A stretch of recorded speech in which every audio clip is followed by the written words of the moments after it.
황성신문 1899년 8월 9일 금계랍 광고. 제중원에서는 미국산 금계랍과 회충약 또 고급 벽지를 판매하오. 이틀마다 발작하는 학질에 신유한 보화단이라 칭하는 약은 철물교 아래 남편 첫 골목에 들어서서 위생관이라 괴폐한 집에서 발매했소. 그 외 여러 병에 쓰는 약도 많사오니 사방에 병 있는 이들은 속히 찾아오시라. 제중원에서는 미국산 금계랍과 회충약 그리고 고급 벽지를 판매합니다. 또한 이틀마다 발작하는 학질에 특별히 효과가 있는 보화단이라는 약은 철물교 아래 남편 첫 골목에 들어서서 위생관이라는 간판이 걸린 집에서 판매합니다. 그 밖에도 여러 질병에 쓰이는 약을 다양하게 갖추고 있으니 병이 있는 분들은 찾아와서 구입하시기 바랍니다.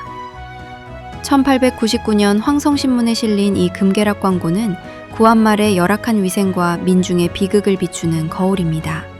단순한 말라리아 치료제가 감기약으로 끝내는 만병통치약으로 둔갑했던 그 시절의 서글픈 풍경이 여기 담겨 있습니다.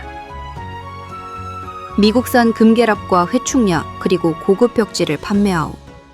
약국에서 뜬금없이 벽지를 판다는 이 황당한 광고문 뒤에는 제국주의의 거센 파도와 함께 밀려온 인간의 질긴 탐욕이 숨어 있었습니다. 당시 사흘들이로 찾아오는 지옥 같은 학질 앞에서 조선의 백성들은 태극기와 거북이가 그려진 이국의 하얀 가루에 온 목숨을 걸다시피 했습니다. 그렇게 서양의 신묘한 가루약이 조선의 만병통치약으로 둔갑하기까지의 서글픈 풍경, 그리고 그 달콤한 환상이 불러온 한편의 잔혹하고도 통쾌한 사기극 속으로 여러분을 초대합니다. 철물교 아래 웅덩이마다 썩은 물 비린내가 진동하던 후텁지근한 오후. 겉보기엔 그럴듯한 관청 건물 앞으로 피골이 상접한 백성들이 끝도 없는 줄을 섰습니다. 사흘마다 뼈를 깎는 오한과 불덩이 같은 고열을 부르는 악마, 학질에 걸린 가련한 이들이었지요.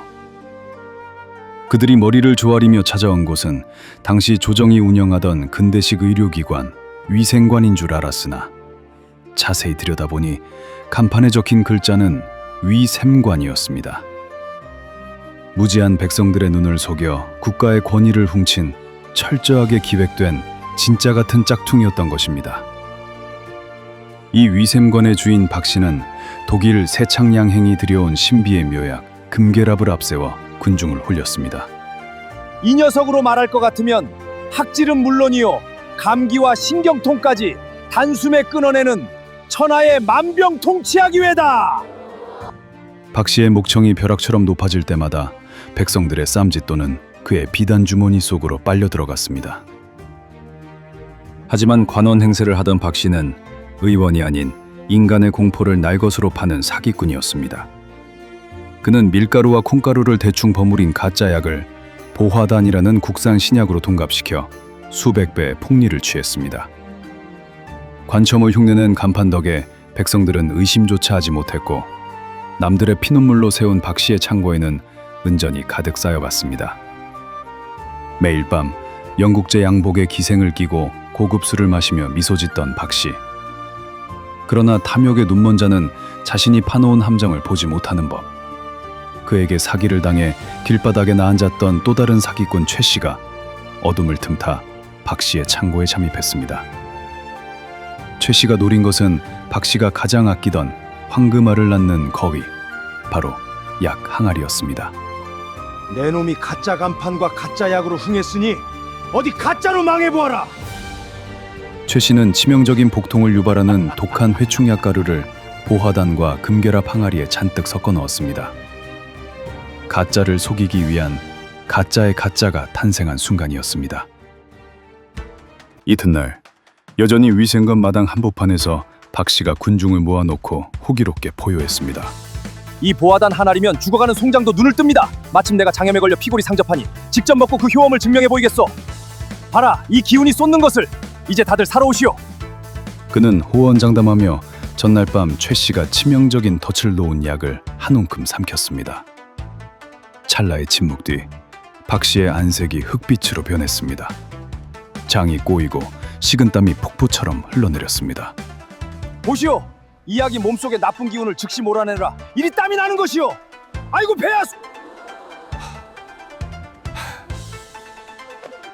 그러고는 고통을 멈추기 위해 회충약이 섞인 진짜 금계랍 가루를 입안 가득 정신없이 털어넣었습니다. 불난 집에 기름을 부은 격이자 박씨 스스로 종말의 버튼을 누른 것이었죠. 병이 낫기는커녕 사지가 뒤틀려 비명을 지르며 흙바닥을 기어다니는 박씨.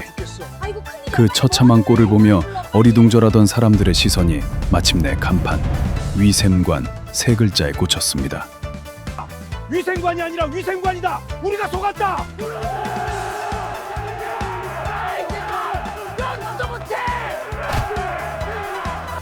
거품을 물고 쓰러진 사기꾼 박씨는 그렇게 분노한 백성들의 손에 끌려 포도청 순검에게 인계되었습니다.